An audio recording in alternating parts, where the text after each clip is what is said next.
I was born and raised around the equator, playing in the sun, surrounded by nature, and chickens, goats, and ducks were my companions.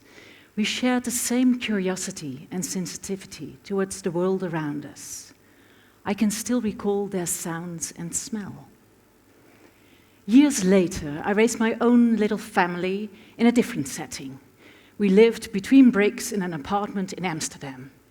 But like all young parents do, I shared the world of animals by books, nursery rhymes, and movies. Chickens, pigs, cows, our heroes in short moral stories. They're cute and witty, and they teach us lessons in life, and we teach our kids to care for them. Of course, we watched the movie Babe more than once because my daughter fell in love with this pig. And the day before her 5th birthday, she said, "I hope to get a pig tomorrow, like Babe." I don't think so, dear, because pigs need space and muddy puddles and friends to play with. Do you remember, like in the movie?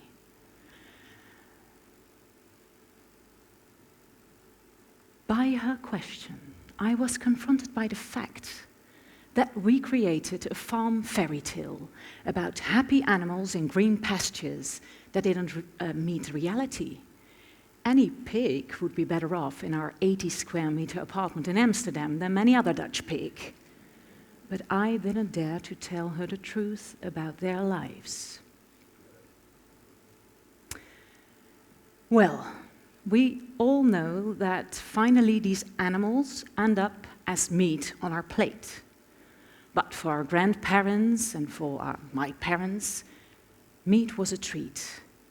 But nowadays, meat is everywhere. We consume it abundantly.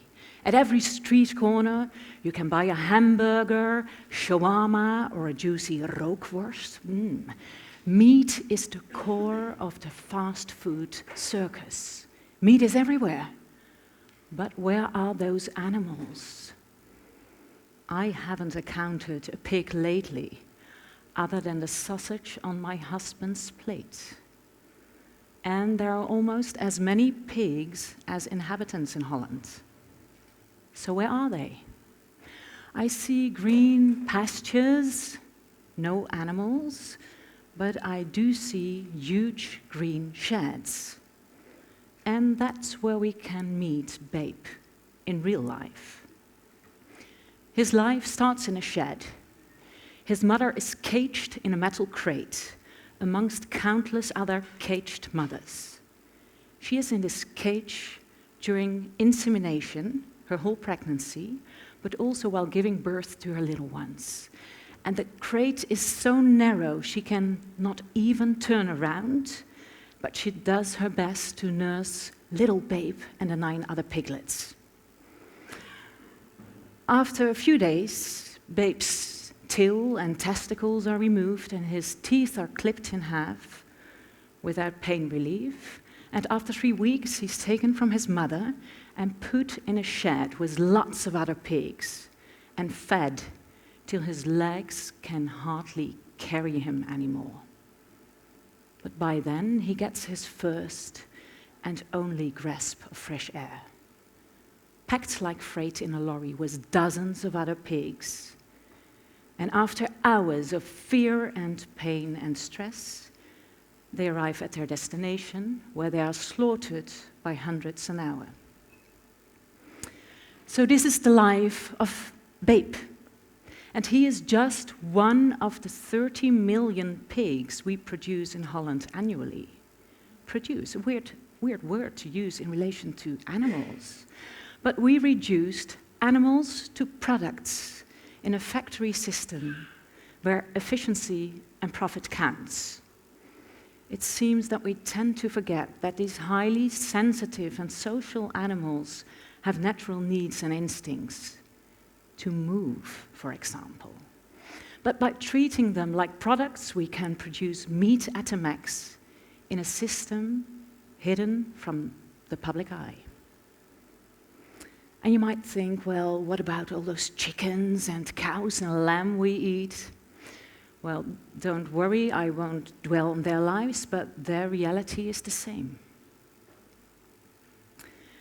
We created an industry that we can produce meat for the millions. Meat is cheap, meat is everywhere. But behind every bite of meat is the life of an animal. And it's a different life than presented to us and our kids in the books, the movies, and the farm fairy tales. And we still tell our kids these stories, and we teach them how to care for the world around us. So what happened to our own morals, the way we treat and kill all these animals on such a massive scale?